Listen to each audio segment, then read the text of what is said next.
Hello everyone, it's me Hunter from Coolridge Productions. I'm back today with another video. This time it's a Thomas the Tank Engine video, and we have the #1 engine himself, Thomas the Tank Engine. This is my third time recording this, so I'm hoping I can get through everything. First time, I forgot I was redoing the back of his cab, and I forgot to put a part back in. So when I got around to the back, I was missing a part, and I was like, oh crap. The second time, I ran out of time, so we're going to try to do this as quick as possible. Now, when you're looking at Thomas here, you're seeing him in what I call my display style. You have his driver hanging out the cab, and you have the smoke coming out of the funnel. It looks great, especially on camera. It looks great. The blue's the right color, the lighting's perfect, the smoke come out of it, white and looks puffy. I love it. It's a great look. But let's get into it. I'm going to remove the smoke, just because, as you can see now, it did block quite a bit of the model. Looking at Thomas, I think it's my best engine to date. I've actually gone back and modified James and the Donald and Douglas model. A couple of my other models I haven't showed you yet. But I'm improving with my building, and I gotta say, Thomas looks fantastic. When you're looking at Thomas, I have my 3 red stripes. I got his short stumpy boiler, his short stumpy dome, and a short stumpy funnel. I could have gotten that in the wrong order. It's been a while since I've heard that phrase, so anyone who actually knows that phrase, feel free to comment it down below, or if you research it and then come back and tell me, because I think I messed it up. I probably did. But anyways, let's get into it. When you're looking at Thomas here, I think the big thing that people are going to notice is the sticker and the funnel. The reason why I say that is I can take the smoke box off, which is I actually really like. It was unintentional, but I really like it. And you'll notice how I have the this rigid kind of 90-degree plate in here. It's kind of almost hard to tell, but if you build Lego enough, you know exactly what part I'm talking about. And it works because really when you look at it from a distance, you don't see it. When you get close, you are going to notice it. You probably can notice it fairly well in the video, but it's one of those changes that it's either do that or use another part, and I like this inaccuracy over the other inaccuracy. You can either have a hole in the side of the smoke box, or I can have it be a little square on top. And I like the square look. I did my best to blend it in. I think it looks great. Looking at the dome, I ended up finding a round 1x2 tile, jumper plate in blue. It took me forever, but I finally found one. And that's one of the big things that made me take so long with this model. I've had it done for about a month, but I didn't have the proper parts. As in, I built it so I knew exactly what I wanted it to look like, and I stripped out parts that I needed to change, such as dull blue pieces. The dome, I didn't have that jumper plate in there. I just ran a bar through it.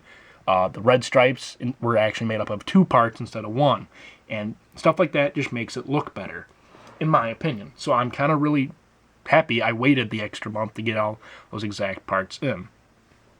Also, when you're looking at them, I was talking about the sticker, so I don't know why I said also, but we'll go ahead and we'll turn them and we can look at that sticker. Where did the sticker come from? I found it from a Thomas & Friends sticker book. You can find it at probably any your local grocery store, your bookstore, anywhere that probably sells books, assuming that they haven't retired that version and made a new version, because I could have bought it at the end of its lifespan. I'm not sure. Otherwise, it's still out there. But it had the sticker I was looking for. So I bought the sticker book, and I think I can use some other stickers from it to finish up some other models. It looks great. Obviously, I did have to cut out some stuff because it was part of a rounded blue square, and the blue in the sticker and the blue of Lego did not match, so I had to cut it out of the blue. Which, obviously anytime you hand cut stuff, it might not be 100% perfect, but I did my best, and I think it looks good. When you're looking at them from the side, you can definitely tell I like the size of this build. It's not too long, it's not too short, and that was the big problem I was having. I ended up going, I think, I went an extra stud longer than I originally was going to, but it got in the detail I was looking for, and it looks great. Another thing you might notice when you're kind of looking at it, how I have a stud here and nowhere else. I do actually, inside the cab, if you look at the interior, which I'm not going to really show you because it's going to be very hard to show you. I might do a separate video with the inside of, or a cab view of all my steam engines, but for right now it's just too complicated. I don't have the time. on my camera because I can only record 10 minutes of video at once, and we're reaching that 5-minute mark, so I kind of want to keep chugging through. No pun intended, really. But so like the cab's all studded, and I have the one stud here. It actually looks nice. Originally, I was gonna get rid of it, and for whatever reason, it stuck with me. And I've always had the issue of blending tile and stud, and I think I found it, perfectly here. On some of my other engines, you'll find I think I have a little too much stud on the running boards, but here it works great. My only real complaint about this model that I have is the wheel arch. It's not 100% accurate, and by that, obviously I was talking about how this isn't accurate either, but I think it looks good, where this is very annoyingly inaccurate. If you know him, his little wheel arch, which might even be a sandbox, again, if I'm wrong about that, feel free to let me know in the comments. But it's a lot shorter, and it's a lot, not a lot, but a little taller, so it's kind of got that, squished look.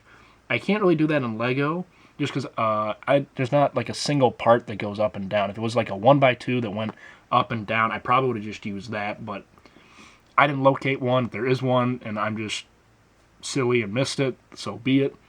But that's my only real complaint about this model. The last two things I want to talk about really is it's weighted, so I have some force on it for the wheels, and they do move. He does go around curves. I used a little different technique, and by technique I mean parts. I don't know why I said technique. For the coupling rod, usually I've gone black and light bluish gray. I've done light bluish gray and light bluish gray because with the blue, the black doesn't blend well. On James and Donald and Douglas, the black blended in perfectly, so I could use it. And because these usually take an odd number, I have to break it up between 2 or more tiles. So I have to have that back on there. But it looks good. It rolls fine. Obviously, I think, like any Lego steam engine or any engine that uses the coupling rods or that, like that, they have all the wheels connected, it does jam every now and then. But overall, it's nice. The last thing I want to talk about is kind of actually on his back. The bunker is done well. It took me a while to figure out the bunker because I was building Percy's bunker at the same time. A lot of times when I build engines that are similar, I'll build them both at the same time because I'll use a lot of the same techniques until it comes down to the detail. And with Thomas, he's got kind of like these grades or these grills right here, but he doesn't have on the back, where Percy does. And for some reason, when I built them, I thought he also had them. So when I got it all done, I had to tear it all down because that wasn't true. But I like it. It looks good. It has the detail in it, and it's not obnoxious. The only other issue, but I think you're always going to have with Legos having this black here. I originally was going to just put the little studs on the blue, but it doesn't look good because when you look down, you can see blue. So I went with the black back here. It gives me the look of the coal bunker that I'm looking for. Also, while you're looking back here, you can see I use those 1x2 bricks that have the hole in it for the viewing ports or the windscreen, whatever you want to call it. I'm going to call them viewing ports. There might be a proper term out there that I can't think of for some odd reason, but that's what I'm going to call them, and I have 2 in back and then 2 in front. It's a little tall. The driver really can't see out of them, but if you ever notice when you watch the TV show, at least the classic series, the model era, the drivers are always hanging out the window, hanging out the cabs anyways. And really, in real life, often they do lean out the cabs too. The last thing I want to talk about before I run out of time is the coupling system. I've changed it. I got rid of the knob system like the Hogwarts Express has, and I replaced it with the stud, and I use a chain link version, which makes it not really the easiest to motorize, but I'm not worried about that.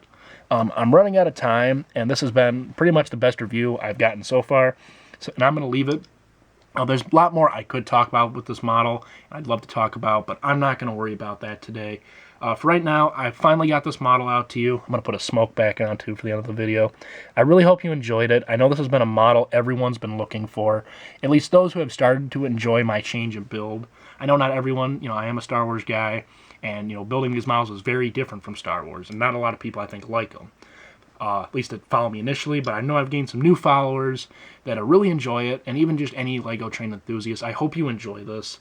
For any of the kids out there watching this, I hope you enjoyed seeing Thomas brought to life in Lego. I had a lot of fun with it. Please rate, comment, and subscribe, and I will see you in my next video.